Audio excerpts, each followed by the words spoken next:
Yeah. Thank you very much, Richard. Ladies and gentlemen, I'll start very briefly by explaining the background to this lecture.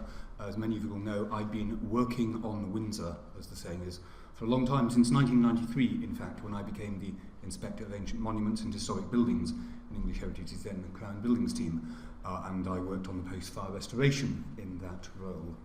And I am working on the project to publish our archaeological work in the Round Tower and during the fire restoration project with my colleague Brian Kerr, and we've assembled a lot of the material, but that project, which will be published by Historic England, is still ongoing. However, it seemed to me, it emerged in the course of that work, that there was a very strong case, a compelling case, for a complete history of the castle. And about 6 years ago, I wrote a detailed plan of it, and this was adopted as a project by the Royal Collection, and this is now complete. After 6 years' work, I have planned and edited a multi-authored comprehensive history of the castle from Saxon times, from before its foundation to the present day, with 10 authors, which I've written about 40% of it myself. I've written most of the medieval history, the Civil War, and King George IV. It's finished after 5 or 6 years' work. 3 weeks ago, 1 week late. At an impressive 248,000 words, and is off my desk and out of my hands, and with the copy editor and the Royal Collection are planning to publish it as one very large volume in June of next year. Now, as part of that project and the archaeological monograph, it seemed to me that we should have a number of reconstruction drawings, and I wanted these to add materially to the content of both projects, and in effect to be research projects in their own right. And the new history will have 7 reconstruction drawings, and this evening's lecture is essentially comprises the work I have done for 2 of those, the 2 for the reign of King Henry III. The Zodiac Chamber and the Great Chapel. The Zodiac Chamber is, you might say, a short first act, and the Great Chapel is the long second act. But by way of an overture, I propose to talk a little about King Henry III and Windsor very briefly. Henry III is, I suppose, the first English monarch of whom we can say explicitly that he was a patron of the arts, not just a great builder. And from his reign, for the first time, there is abundant, very abundant documentary evidence of the king as a patron of the arts, mostly in the close and deliberate roles, and abundant evidence of the king's intense personal interest and involvement in his many projects, of which much the most famous, of course, is his rebuilding of Westminster Abbey. But sadly, Westminster Abbey is the major survival and very little of all King Henry's works at his many castles and other royal residences survives. So the survival of his work is really very uneven. I'll be talking about what the major surviving elements of his work at Windsor today, of course. Well, I did research for the Henry III chapters for the new history, and in the course of which it emerges, of course, that Windsor, in his reign, became the second royal residence after the Palace of Westminster. Until King Henry III's reign, we can say that Windsor was one of a constellation of residences in the Thames Valley and Wessex areas, which had been developed under Henry I and used under King Henry II, and into the early years of Henry III's reign, Windsor was simply one of a group of residences with Guildford and Woodstock and Clarendon and Marlborough and Winchester, and one could not say that it had any special status amongst them. What one can say is that when the king was not at Westminster, that the area where he spent much the most time was in this Thames Valley, central Wessex area, which had this great concentration of royal forest and royal manors, and that's what I've tried to show on this map, which is one of the 40 new maps and plans which we've compiled for the new history. And this shows how royal residences in the area relate to areas that were under forest law. Well, King Henry inherited a castle which had been severely damaged in a siege in 1216 and then repaired and completed during his minority under the justiciar Hubert Burr, a great authority on castle design and castle architecture. This is another of the plans we've had made for the new history, and the areas in blue represent new work. As you see, the castle's defensive being completed, the south side of the middle ward, the curtain walls of the lower ward, great new gatehouse, and the round tower itself rebuilt, which would probably suffer from subsidence, quite possibly as a result of damage during the 1216 siege. So the castle's defences had been completed in King Henry's minority. A good deal of it survives, and mightily impressive it is too. But that, of course, isn't my subject this evening. King Henry used Windsor as one of this group of Thames Valley residences in the 1230s, when he spent about 50 to 100 days a year at Westminster, and he spent about half of the rest of his time in that area. But the pattern changed markedly from about 1239, which is when his heir, the Lord Edward, was born, because Windsor became the permanent residence of the royal children, and there was a marked change in the pattern of use of royal residences. And that is why Windsor heads this list of money spent at castles and residences by King Henry III, and that gives you a broad clue as to the status it enjoyed in his reign. It went from being one of about 5 or 6 major residences in the Thames Valley, Wessex area, to being, without any doubt, the second. It was the place where he spent most time after Westminster, right through the 1240s and 50s and into the 1260s, up to the great crisis of 1260-45. When the king's movements were wrenched out of their normal pattern, of course. And in the course of these years, across the 1240s and 50s, King Henry spent over £15,000 at Windsor, which, remember, had nothing to do with the castle's defences. This was all on residential accommodation. And he spent it in 2 areas, the upper ward and the lower ward. And what we can establish very clearly from the close rolls and the liberate rolls is that the upper ward had become effectively a private residence for the royal children and their household, and also for Queen Eleanor. And this happened from 1239, when the Lord Edward was born. And all of this can be demonstrated in some detail, which I've tried to do in chapters 7 and 8 of the new history. And as a preparation for this, in 1240, the king built a new complex which was added to the old King's Hall in Lower Ward, and that's these buildings, if I can get the cursor settled down, here. And my subjects this evening talk are the chamber here and the great chapel here.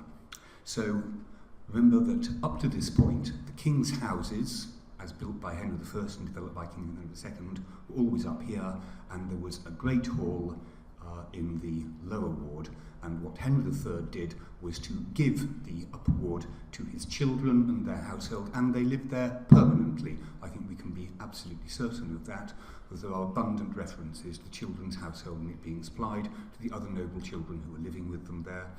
It would seem that Queen Eleanor was at Windsor quite a lot, and quite a lot of time when King Henry wasn't.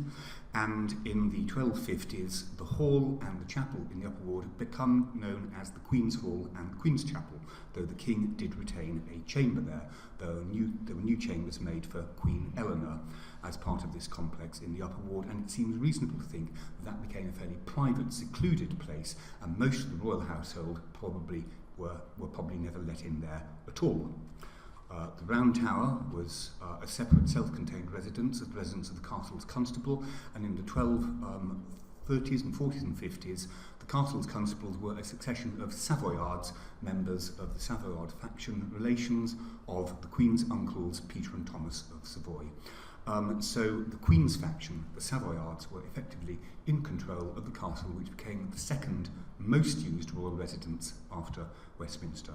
And in the 1240s, King Henry, because he'd given over the original residence in the upper ward to his wife and children, built new accommodation for himself and his part of the household when he was in residence in the lower ward. And this initially comprised a chapel and a cloister and a long block to the north of the cloister which comprised a chamber for the king and a chamber for the queen, and that I imagine to be so that the queen could participate in royal ceremonial in the lower ward and be housed in a manner suitable to her dignity and status with a space of her own, although her normal residence is in the upper ward where she had an old chamber and a new chamber and the Queen's Hall and the Queen's Chapel.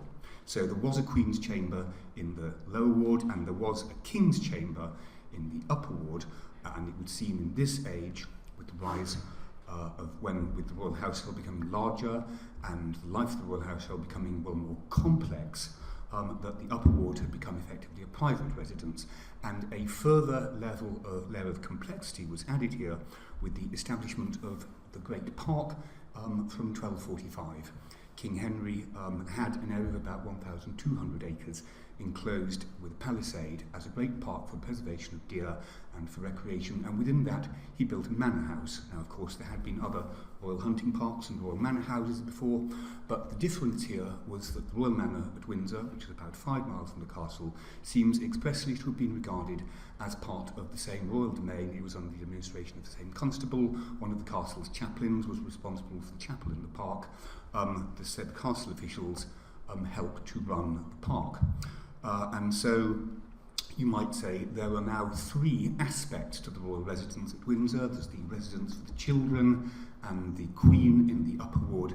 There is the outer part of the palace with these new chambers for the King and Queen in the lower ward and the Great Chapel, and there is this secluded private domain which very few people would have seen, the new park and the manor house within the park behind its great palisade.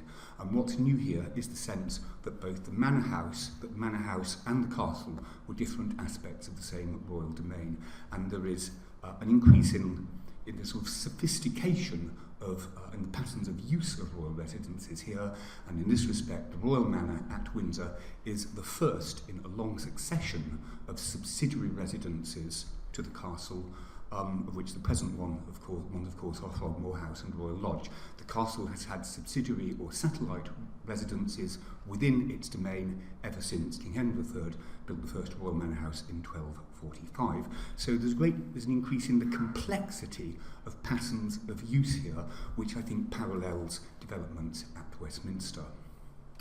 And I'm going to talk today about King Henry's work in creating a painted chamber here and the Great Chapel here. Now, the work in the upper ward was completely reconstructed by King Edward III. In the course of the fire restoration project, we found out quite a lot about the reuse of earlier masonry in Edward III's work, but the evidence is incomplete and very hard to interpret, and the plan of, and to our mind, the plan of Henry III's residence in the upper ward cannot be reconstructed in any detail. We think the King's Chamber is that side, we think the hall is that side, we think the Queen's Chapel is that side. We can't be very sure about that even, but we can be a lot clearer about these buildings in the lower ward. Now, I'm going to talk first and very briefly about what I'm calling the Zodiac Chamber, which is in the lower ward, and as you see, sits it sat between a pre-existing chamber block here and the 12th century Great Hall and the curtain wall. And this is a very precious and rare survival because, of course, of all the chambers that King Henry III created, the great majority have disappeared completely. The only one for which we have really extensive evidence of its appearance and its is the famous painted chamber at Westminster, thanks to the antiquaries of the early 19th century who recorded it. But even this, of course, was totally destroyed in the 1834 fire, and that means that this room, this rather unassuming looking meeting room, 25 of cloisters, is a very precious survival indeed. But as you see from this opening, it is essentially a 13th century room. It is possible that it's a 13th century reworking of a 12th century structure, but the archaeological evidence for that seems to me to be, well, inconclusive. Certainly the window opening you're looking at is clearly of the reign of King Henry III, probably the 1230s or 40s. This door has been cut in the late Middle Ages, so that's something to be ignored. Now, what makes this unassuming room important is firstly that it's, as far as I can reckon, the only one of the many residential chambers built for King Henry III really to survive complete structurally. But furthermore, and what really makes it special, is these really rather sad fragments which are remains of a scheme of painted decoration on its west wall. They're not on the face of it that impressive, but they are unique. There are references and close deliberate roles to Henry III commissioning schemes of painted decoration at many, many residences. We know he must have commissioned 20, 30, 40 of them.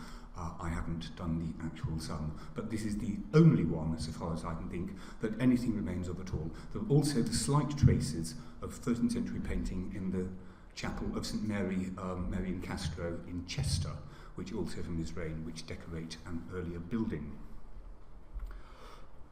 Dr. David Park, in the BAA Conference Transactions, Windsor, published an article about these paintings, and he identified this fragmentary figure as Aquarius. There is the water he's pouring from his jar, there is the flying hem of his cloak, there's one of his legs.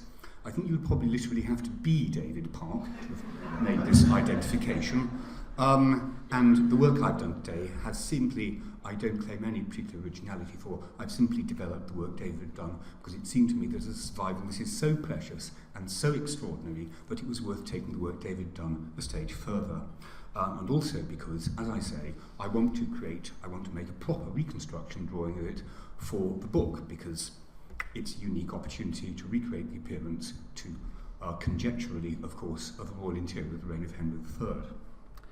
So this is as far as David had got. He'd reconstructed as a Zodiac Scheme. He'd realised that proportionally it almost certainly had 2 tiers of roundels, and he produced this scheme at Romsey Abbey, 2 tiers of roundels over fictive drapery as an analogy. And there is enough of it left for David to repeat, and to find that there was this sort of pilaster with garland decoration on the left-hand side. Now, I made my own careful measurements of the room, and I found that if you take the area with roundels, it comes to just about here, and if you reflected it onto the other side of the room, you find that it would butt exactly up to the window opening. Note that the room is symmetrical about the room is complete, and the room is symmetrical about the axis of the window, and the window is clearly a feature of about 1240. David incidentally dated these paintings to the 1230s, which is perfectly plausible.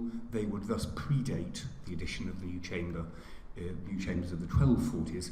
What I think is possible is that King Henry had had this chamber made for himself as a temporary measure because he knew that the chambers he'd ordered in 1240 would take a long time to complete, but it'll be in that range of the later 1230s, possibly into the early 1240s. There is no documentary reference for its creation. That isn't especially surprising. It simply means King Henry was at Windsor a lot. He would have made the orders relating to it face to face, as he often did, and it was therefore paid for directly out of the wardrobe, out of the chamber, rather than through his local agents, through the pipe rolls and liberate rolls. So that shouldn't, in particular, worry us. The dating is from the start of the paintings, and I think it's secure. So, it's a Zodiac Scheme. We need 12 of the roundels. We have 3 here. If we reflect them on the opposite wall, they butt right up to the window, and obviously if we reflect them again about the axis of the window, that's going to give us our 12. So this is what David had done. He'd reconstructed the scene and published it in monochrome. I made my own careful examination of the colours, as careful as I was capable of, and produced that as a scaled reconstruction with the colour scheme of King Henry's favourite green. As you see, I needed to envisage how the scheme might have been completed. So the assumptions I've made first are that the fictive drapery would have continued around the room, that the upper part of the wall would have been painted, and what you might call the easiest default scheme to use in the upper part of the wall is fictive masonry. I'd assume that we would want a light tone there, and this is perhaps the most conjectural thing I've done is to assume that the green colour used as the background for roundels would continue. We know green to have been probably King Henry's favourite colour, and a lot of the schemes which he orders are green with gold-painted stars. So that's what I'd used to continue that band. And if we reflect it onto the opposite wall, as I say, it butts exactly up to the flanks of the window. So the roundels flank the window, and on the opposite wall, the wall which exactly survives, of course, they would frame something else, something 5 feet wide, and that seems most likely, of course, to be the position of the bed, with either a painting behind it or a backcloth hung behind it. And so it comes out looking like this. In my initial three-dimensional perspective reconstruction, as you see, I gave a flat-boarded ceiling. Christopher Wilson advised me that this was perhaps not very likely. I'd done that on the model of the painted chamber, and Christopher's point was that the painted chamber had been a specific response to a specific situation. So I've done this again, and as you see in my new drawing, I've given it an open-frame scissor-braced roof. There is, in fact, a scissor-braced roof frame, which still, a 13th century scissor-braced roof, still survives above this room. It was rebuilt and raised sometime in the early modern period, and so there is now an attic room with a reconstructed, though medieval scissor-braced roof above it. That's my reconstruction, which obviously is rather more conjectural, of the north end wall. The fireplace is there, the chimney is there and still exists, the doorway is there. Those features aren't conjectural, but obviously the detailing that I've given to it is. So we will be commissioning a three-dimensional reconstruction of this for the new history. And with that, I move on to the Great Chapel, the principal and second act of my talk, and its history starts with this order from the Liberate Rolls in January of 1240. Remember, the Lord Edward had been born in June of 1239. In August of 1239, there was an order for a new chamber for him to be built, and already it's clear that the king had decided that the royal children, that his children were going to have a household at Windsor, and they were going to reside there permanently. And he'd clearly decided that his own accommodation in the lower ward was going to have to be enhanced with a new chapel and with 2 new chambers for himself and the Queen. And as I say, there's this very interesting point that although the Queen had unambiguously, being given the upper ward for herself. Sorry, is that noise really horrible? Yeah. If I stand further back, am I still audible? Yes. Thank you very much. I'll hope that we don't get the awful sort of bumping sounds. King Henry ordered a new chapel and 2 chambers to be made, and note that his orders are very specific. Is that properly audible? Good, good. And the chapel is to be 70 feet long and 28 feet in breadth, and that there'll be a suitable space between the chambers and chapel to make a grass plot, which is now known as the Dean's Cloister.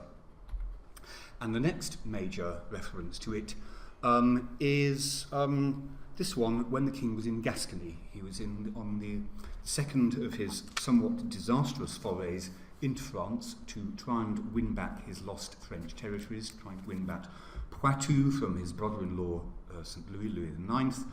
And the king, in the midst of this not especially successful campaign, is thinking about his new chapel, which is rather touching and very characteristic of dear King Henry and why we love him so much. To Walter de Grey, Archbishop of York, and the king can obviously envisage his chapel absolutely clearly, and he's ordering a very interesting change of design. It's to be given a wooden roof, like the new roof of Lichfield, so it resembles stonework. So it's going to be a timber vault painted to look like stone, and roof of lead, gilded images to be set in the places in which the king had previously arranged, which shall do something else, and a stone turret for 3 or 4 bells. So this is all very characteristic of King Henry, and it shows that he has a very clear mental picture of his new chapel. Now, here is the building. And this is our earliest known view of it, and the great point to make here is how high it is and how it soars above the other buildings in the lower ward. That is probably the 12th century Great Hall, and there is the new chapel, and this may be the new chamber. Obviously it's not the most topographically accurate view in the world. Nevertheless, it is the only view of the 13th century chapel that we have, and it's important in all sorts of ways. Now, we know who built this from a number of references, and this is very important indeed because Master Henry of Raines was the man who designed and began Westminster Abbey from 1245 while the Windsor Chapel was still in progress.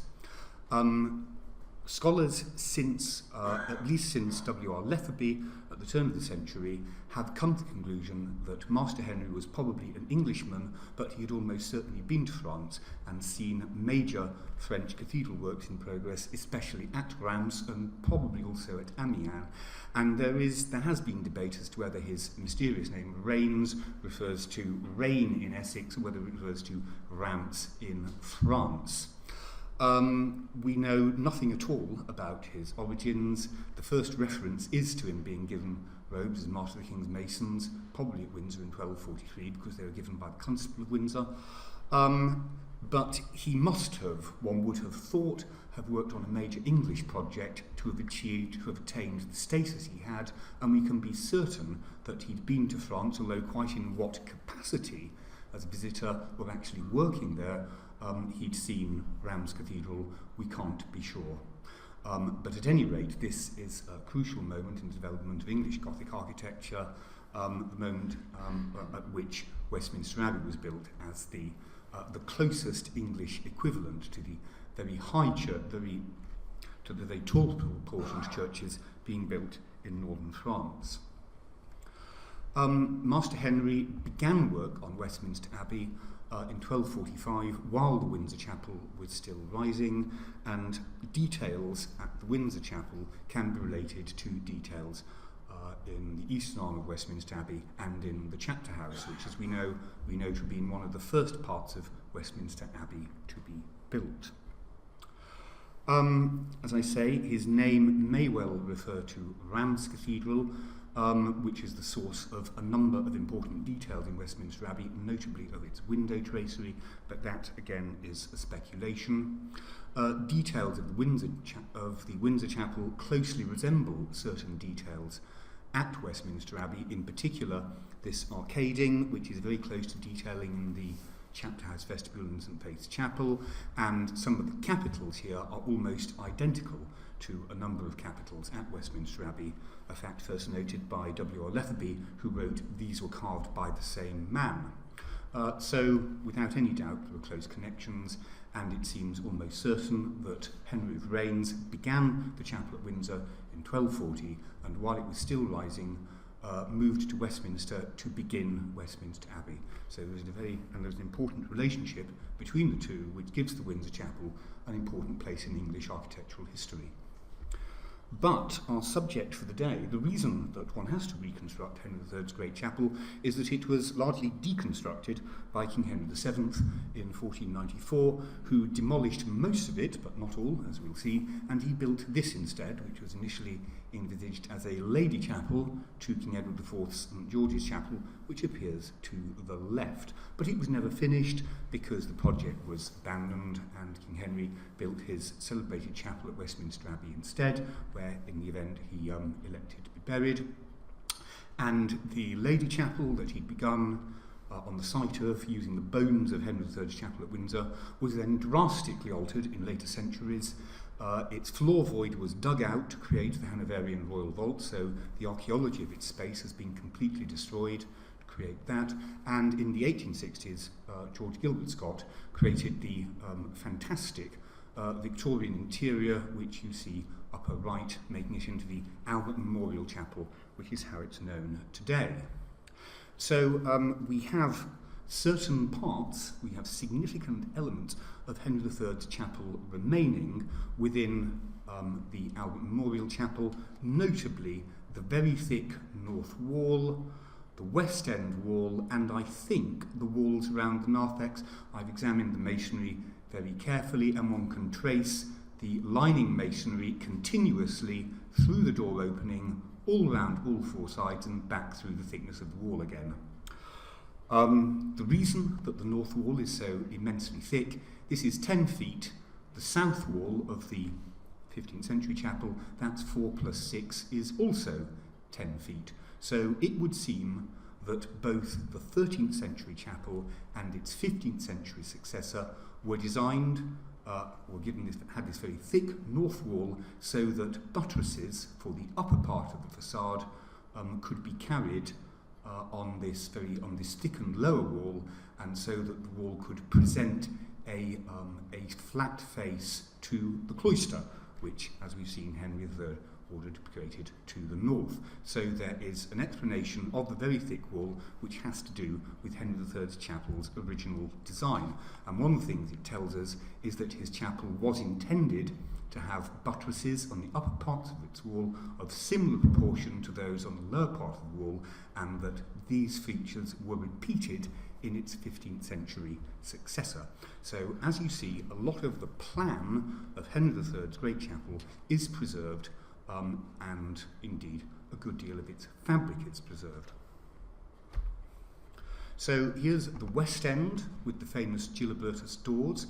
Gilbertus, the Munnier of Canterbury, identified by Jane Geddes, and these three arches. The outer ones were always blind, the middle ones with the doors.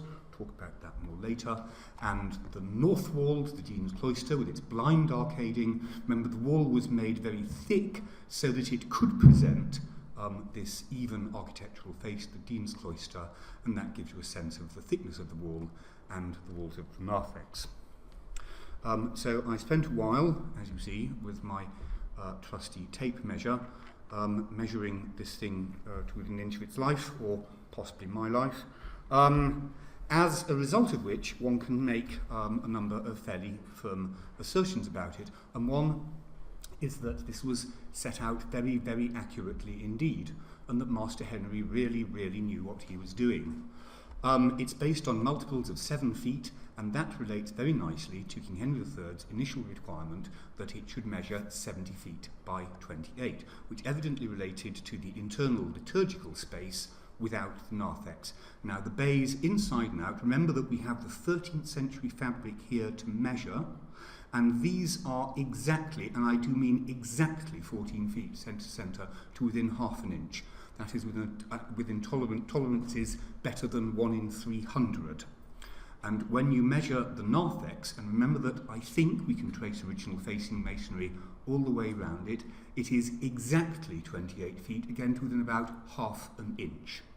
And when you measure the internal faces of the Albert Memorial Chapel, these are now Sir George Gilbert Scott's linings, but that too is exactly 28 feet wide, which is very satisfying given that this is the dimension originally specified by King Henry III back on the 4th of January 1240. So that's very nice to find. And it's the fact that I could show up in 2014 with my modern steel tape measure and measure these bays and find that they're exactly 14 feet wide shows us rather satisfyingly that the chapel was indeed built in English feet. You see, various other kinds of feet would have been available in the 13th century, and that, probably not very surprising, but it helps to confirm, I think, that Master Henry was almost certainly was an Englishman. And when you find dimensions such as these, bear in mind that what we have is, this is 28 feet across, that's 5 feet wide, the door is 10 feet high, that is 14 feet from there to there, these, the bays are exactly 14 feet, that's exactly 28 feet across. This brings one to the concept of the square root of 2, prevalent in medieval architecture. To many of you, this may be familiar as an expression. What it means, roughly speaking, is that the ratio of 1 to 1.4 was important in finding the dimensions which were used in its design. 1.414 is the square root of 2. Now, Master Henry may well not have known that this number was the square root of 2. He almost certainly didn't understand trigonometry, and it is quite likely that he would have generated this suite of dimensions by geometrical means, such as I have rather crudely replicated here. And in summary, a square with sides of 7 feet, if you take the diagonal across it, that's 10 feet. 10 is 1.4 of 7, so that is a root 2. That is a 1 to root 2 ratio. 7 to 10 is 1 to 1.4. Next up, a square with sides of 10 feet. The diagonal will be 14. A square with sides of 14 feet. The diagonal is 20. A square with sides of 20 feet. The diagonal is 28. 28 feet. The diagonal is 40. And the suite of dimensions this gives us is 7, 10, 14, 20, 28, 40, 56 and 79. And bear in mind that King Henry's order was that the chapel should be 70 feet long and 28 feet wide. So there's the 7 and there's the 28, and the bays are exactly 14 feet wide, and probably the most important dimension at all, the one which was probably set first in establishing the design, is its overall internal width, which is 28 feet. So when Eric Fernie said to me that this drips with the square root of 2, that's more or less, I think, what he meant, though any mistakes or any erraticness in my interpretation of the ideas, of course, are naturally my own responsibility. Now, I have, as a rather obvious thing to do, also tried running a ruler over survey drawings of Westminster Abbey. Thank you very much to Ptolemy Dean, the surveyor there, which establishes that root 2 dimensions are present there, but are certainly not uniformly present there. And I did enough of that to satisfy myself that the dimensions of Westminster Abbey are a very complicated subject indeed, and well beyond, possibly beyond my capacity and certainly beyond the scope of my research for this lecture. What I can tell you is that Westminster Abbey's main vessels have an overall width of 40 feet, and its main bays are 20 feet wide from centre to centre, and there are other root 2 dimensions, and the chapter house is designed with root 2 dimensions. It's 56 feet in diameter, it's 14 feet to the bottom of the glazed area of the windows. The glazed area of the windows is 20 feet wide and 40 feet high. So there are root 2 dimensions in Westminster Abbey, but it's by no means all set out with root 2 dimensions. And there is a clear need for caution in the use of this kind of thing, because this, of course, may sound like a truism, but Gothic architecture is not classical architecture. In reconstructing a classical building, and I've tried doing that as well, it is comparatively easy, because you just go to Palladio and you find out how to calculate the height of the Ionic order and how wide everything's supposed to be, and it is formulaic and it is arithmetical, and it's prescriptive and inflexible, and there are right answers and wrong answers in a way which is clearly not true of Gothic architecture.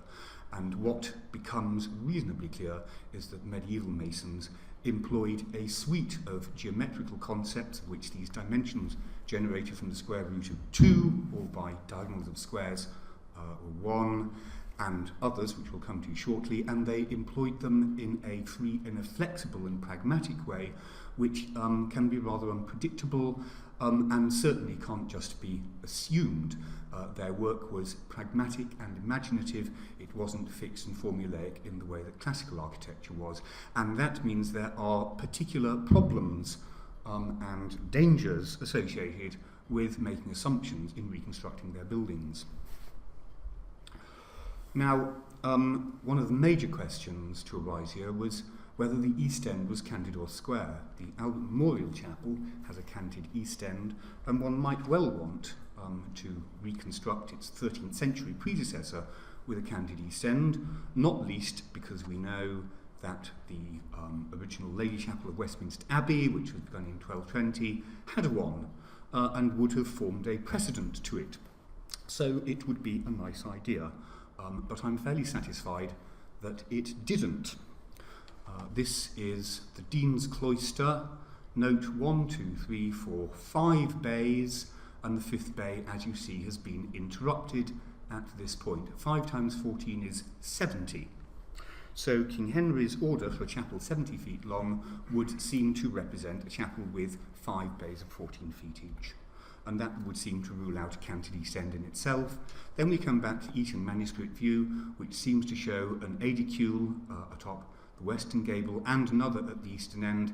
If there was an aedicule there, it had to have a gable to sit on. That, again, would seem to be evidence for a straight east end, and there is further evidence. So these things, taken together, to me suggest rather strongly that King Henry was ordering a chapel 70 feet long, 5 times 14, and that this seems to mean that it must have had a straight east end. And the evidence for fenestration, which we'll come to very shortly, seems to bear this out as well. Fenestration, well, is obviously another critical issue, and one which we have to take a view on because the remains of the 13th century chapel are interrupted below the base of where its windows would have been. We have no evidence from the surviving fabric of the appearance of its windows, so we have to take a view on contextual evidence, and until the 1240s, window design in England tended to rely on lancets used singly or in groups, as you see here at Salisbury and at the Temple Church.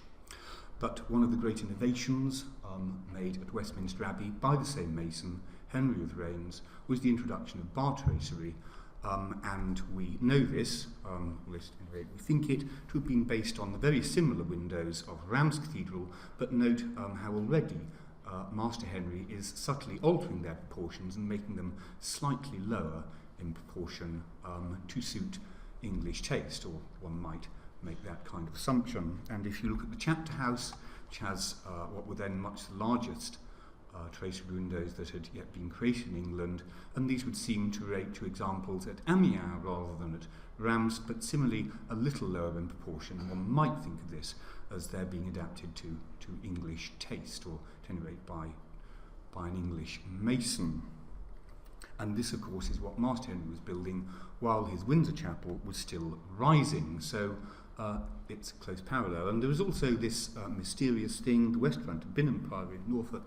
No one knows the date of this, but on stylistic grounds it would seem reasonable to think that this is very close to 1240.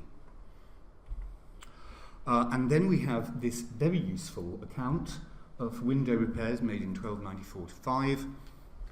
The wooden circle bought for a round window, if it only cost a penny, that must have been something very small, I think.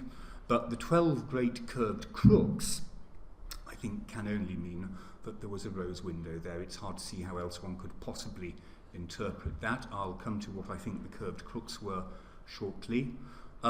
This thing, I'm afraid I haven't really taken a view on what that was. You may have noticed a wall passage in the north wall, which seems to have been there to give the priests access to the sanctuary of the chapel, and I think it might possibly have been in a window in that passageway looking onto the sanctuary.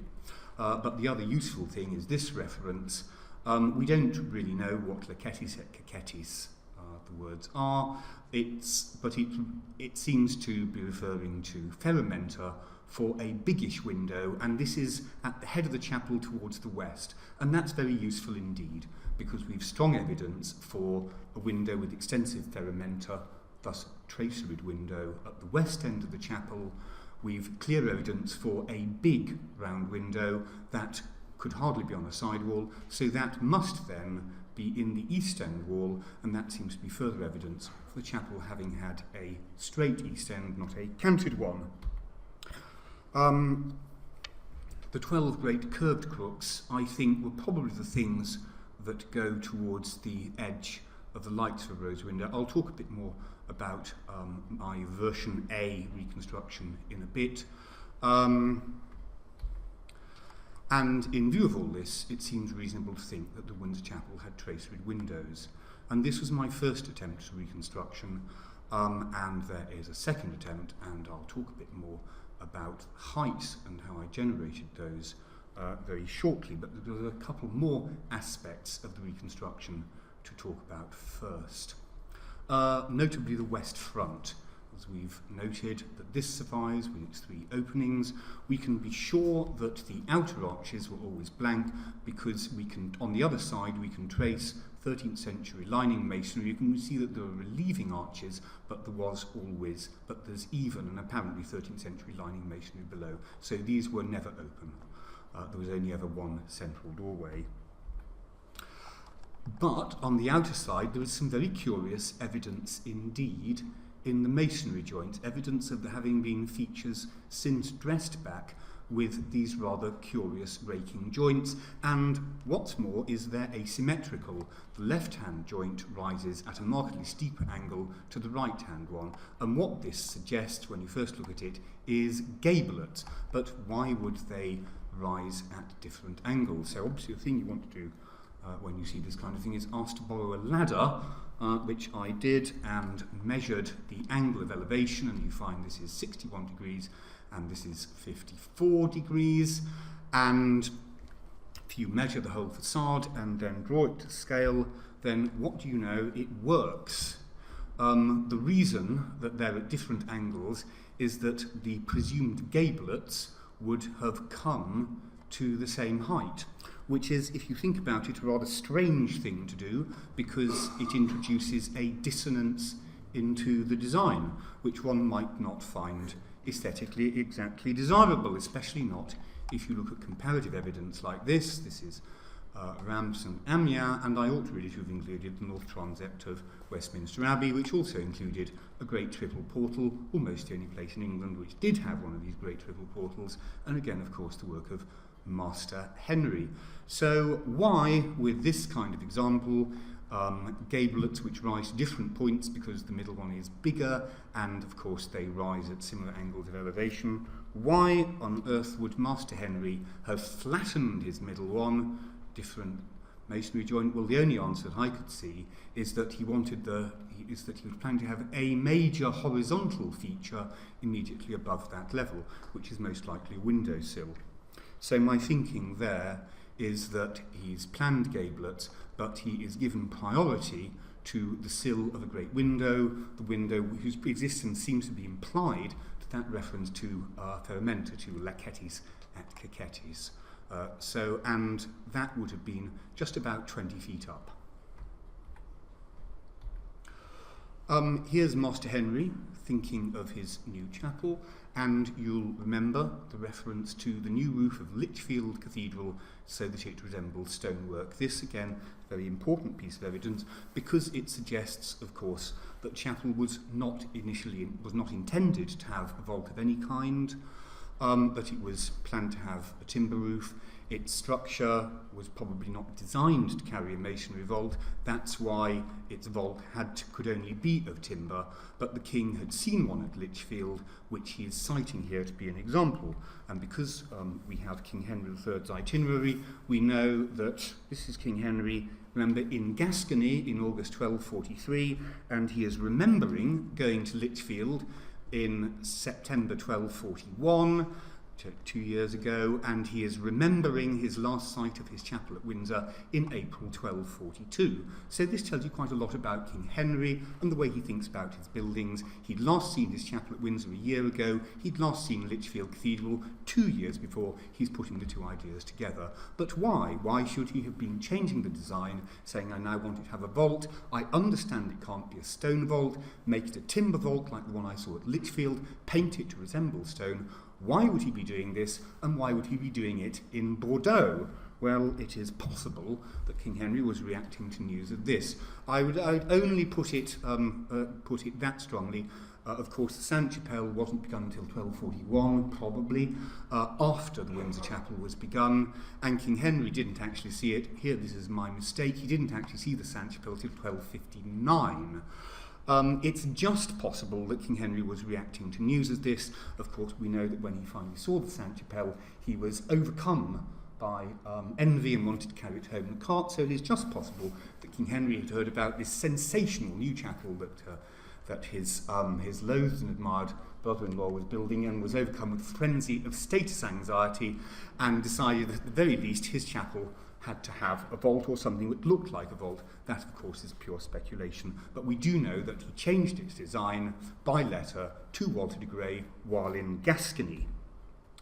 Moulding profile, I've already referred rather briefly to the links between its mouldings and Westminster's. They are, of course, of an English elaboration, and Virginia Jansen, who's drawn the profile here, has compared them to work in particular at Westminster, not very surprisingly, and elsewhere. And the capitals, in a rather poor condition, thanks to horribly insensitive treatment in the 19th century, but nevertheless very comparable to work at Westminster. I don't really have time to talk much about the Gilibertus doors. Suffice to say that the wonderful Tree of Life ironwork was made by Gilibertus, who signed the doors and who's been identified by Jane Geddes as the moneyer of that name, based at Canterbury. The doors were originally a little longer. The floor level was raised by 6 inches by James Wyatt when he made the Royal Vault, and so the design is interrupted. The doors lost their bottom 6 inches at that point. And there is one more fragment, a couple more fragments, to give us some slight sense of the richness of the chapel's original furnishings. Here is the fragment of the Purbeck font, which survives in St George's Chapel, and here is Jill Atherton's drawing made for Pamela Tudor Craig, reconstructing its design. And finally, we know that the chapel was painted by Master William, monk of Westminster Abbey. There are numerous payments for Master William working there, pigments for him, scaffolding made for him from 1248 into 1251. We know that he also decorated the 2 new chambers, the King's Chamber and the Queen's Chamber, which were built at the same time in the north wall of Dean's Cloister. We know that he also decorated the cloister with figures of kings and apostles. And the figure on the left, identified by Tristram as possibly Edward the Confessor, is in the Dean's Cloister. That is certainly in situ. I've had a careful look at it. The head on the right was discovered built into the wall which separates the narthex and the body of the chapel in the 19th century, salvaged and reset. So we have these 2 rather sad fragments of Master William's scheme. This is the plate from Tristram, where he identifies the hand that painted the head of the king with the hand that drew this head of Christ in the Westminster Psalter, which is presumably also thus by Master William, the monk of Westminster. And there are references to the king having discussed the paintings in the cloister with Master William. Master William is to carry them out as the king directed him. So we have further evidence of King Henry's close personal involvement in the design of his chapel. And finally, we have this rather exciting and little-known evidence, which I found in an album in the Royal Library. These are further fragments of stone which were found in the wall which separates the narthex from the body of the chapel. Recorded, they are now lost, but he recorded the original colour scheme. Now, what this has to be, caveat has to be expressed here, as it is possible that the colour scheme relates to the mid-14th century redecoration of the chapel when it was refurbished by Edward III as the home church of the Order of the Garter. But nevertheless, it is possible that this represents the 13th century scheme. As you see, Mr. Orlando Jewett, I think it was, thought that this was a vaulting rib. As we know, it cannot have been a vaulting rib because we know the vault had been made of timber. So these must be, are presumably parts of window detailing or possibly wall arcading. And that rather suggests wall arcading to me, that this clearly is a window jamb.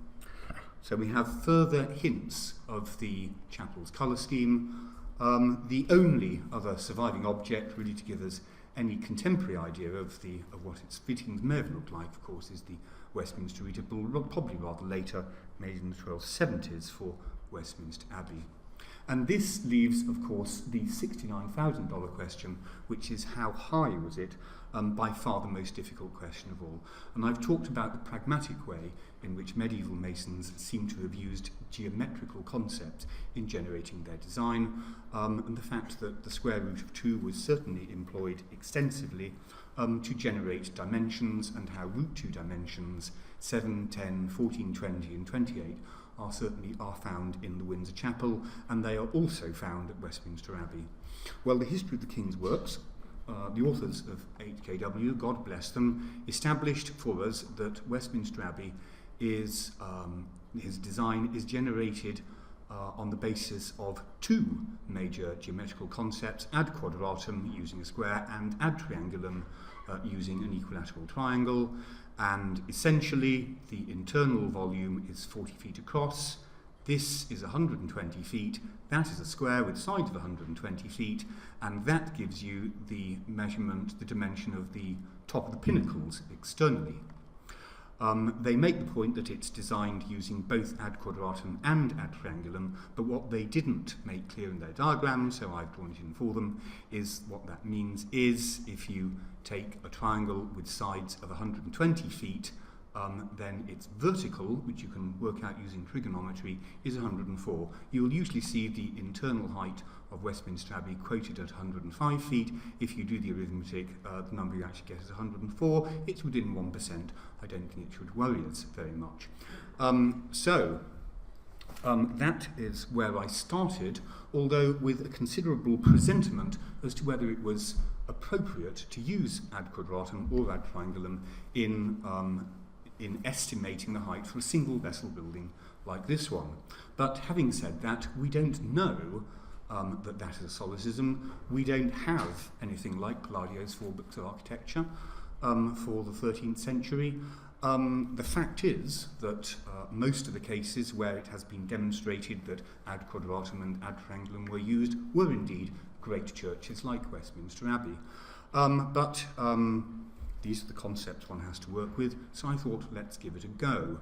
And the number you come up with, remember that what HKW did was to find the maximum possible dimension.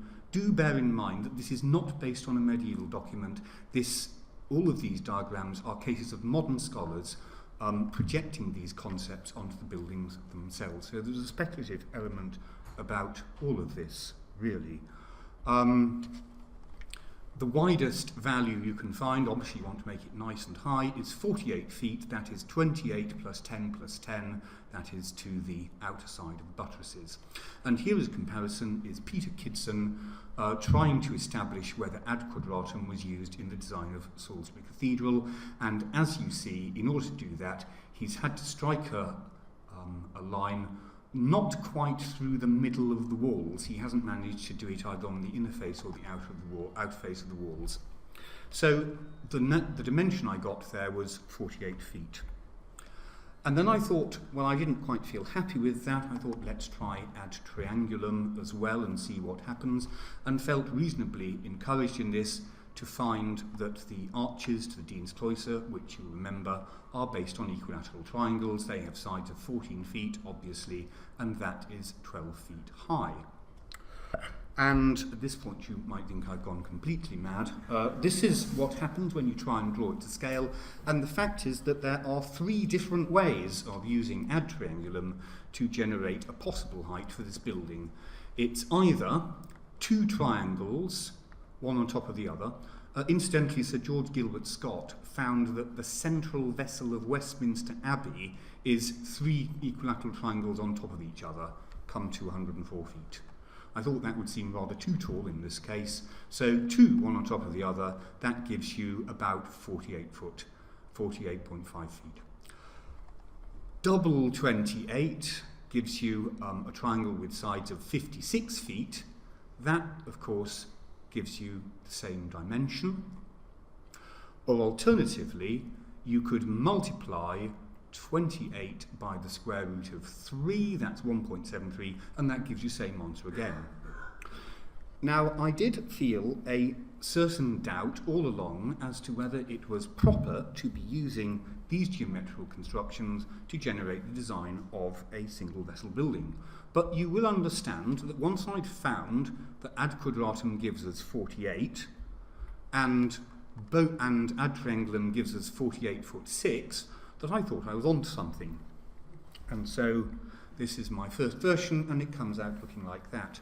Only once you start trying to produce a plausible looking design, all sorts of problems emerge, which I'll come to very shortly. And it was those problems which made me feel that I really had to have another go and see if I could get it to come out looking any better. So this is version A, which looks, well, I suppose like a possible design, but does it look like a plausible design in this case, bearing in mind that Master Henry's next building is going to be Westminster Abbey? I'd better tell you now that I felt satisfied enough with this in 2014 to present this as the Bond Memorial Lecture in St George's Chapel in that year. But I became more and more dissatisfied with it as I thought about it. And one reason was that I kept coming back to this view, the Eton view, and look how the chapel has impressed itself on the draftsman's mind, how it really struck him that it soared above all the other buildings in the lower ward. And I just thought the design that I'd produced using ad quadratum and ad triangulum just didn't seem high enough in proportion or in effect. But if that's ad quadratum and ad triangulum, and they produce, both fairly unambiguously seem to produce that design and that number, what else is there? Well, what remains, of course, is the square root of 2, and this gives you, as far as I can see, two possible heights, which are 40 and 56. 40 would be even lower, it's clearly not right, so this gives one 56 feet, and I produce my second version, which comes out looking like this. And has quite a lot more height and lift to it. And it also allowed me to resolve a number of the problems which I felt there were with the first design, especially to do with the proportions of the windows. Now, I have several questions for you here because I'm offering these as hypotheses, as an inquiry. We, English Heritage, produce reconstruction drawings the whole time. Only most of the time we don't go to anything like this much trouble in trying to calculate a height for them. Our sites are full of places where great churches now exist to more or less knee height, and to estimate their original appearance you have more or less to pluck a figure out of the air on the basis of purely comparative evidence. And I thought, well, that won't really do for this book, and it won't do for me, and it certainly won't do for the BAA, which is why I've gone through these rather extraordinary lengths. But what do you think? Does this look plausible? Does it look any more plausible than the last one? Certainly, adding 7 feet makes a lot of difference. It allows the windows here to have much more steeply proportioned arches. Adding 7 feet allows the west window to have a lot more height and spring. In fact, it allows it to be drawn with the same curvature as the chapter house windows. I've tried to use root 2 dimensions and have possibly, arguably, used them too much. For example, that's 20 feet, this is 20, that's 20 feet wide, the glazed area is 28 feet high. And as you see, you can make this sit together and work as a design. I'm not suggesting this is the truth. I'm suggesting that it looks more plausible to me than my previous design. And I'd be very interested to know your views. Because, of course, what else is one going to do? The building was demolished in 1494. Either you don't do this at all, or you just do it out of your imagination, or you try and work out how a medieval mason might have done it. So I'm offering these as hypotheses and as I might rather pretentiously put it, an intellectual inquiry. Again, on the side elevation, the added 7 feet makes quite a lot of difference. I did feel that if we were to make it any higher, that the windows might end up looking rather stretched, that the proportion of the bays might end up looking rather stretched, given that this is an English building. But to my eye, that does look rather too squat and low in proportion. It looks more like a great hall than a great chapel, you might say. But again, I'd be interested to know what you think. With regard to internal layout, and I see I have to finish quite soon because President's reception and all that, I'd be the first to admit my grasp of liturgical use of space is not one of my strong points. I don't think there are very many ways in which you could divide this up. We have 5 bays. 1 bay for the sanctuary is clearly not big enough. The fact that we've got this mural passage, which does seem to be 13th century fabric, is a fairly broad hint that the sanctuary occupied these 2 bays. An establishment of 4 chaplains was created for the chapel when it was finished in 1248. But bear in mind, this is not a Palatine chapel. There is no evidence whatever for it having a lower story and an upper story, nor is it a private chapel. That was in the upper ward for the royal children and Queen Eleanor. This was, so far as I can see, the normal place of worship for the castle community and for the royal household when it was in residence. Now, in the reign of King Edward III, this became the home chapel of the Order of the Garter, and the whole interior would have become the sanctuary because it would have been lined with the new stalls for the Order of the Garter. And though I don't know this, I imagine that at that date the castle community would have been pushed out and obliged to go and worship in the parish church. Again, I'm not certain of that. But so far as I can see, The chapel, with its 4 chaplains, was meant to serve the castle community. King Henry was, we know, a monarch who heard Mass every day. Where would he have sat? We know that he would have wanted to have an uninterrupted view of the elevation of the host. So I felt reluctant to put him at the back of the chapel, because I think we're assuming that if the rest of the congregation would have been standing, would have come between him and the altar and the site of the elevation of the host. So I put him and Queen Eleanor here inside the sanctuary. Is that plausible? I'm not sure. I ask you. Is there a more plausible place for King Henry's seat? We know he'd have had one. Are we to think of King Henry as worshipping here on his own, or is it reasonable to think of him as worshipping together with other members of his household? I'm not really sure. Increasing the height by 7 feet made a critical difference when trying to reconstruct the interior, and in particular to the rose window at the east end. When I tried, in this first version, reconstructing the rose window to fill the east wall, which one instinctively wants to do, just didn't seem to work at all. It looked far too big in relation to the space. It came down too low, and so I ended up with this solution, with this rather meaningless area of blank wall around it. And that made it impossible to produce anything that I found was a really satisfactory or convincing design for the east wall.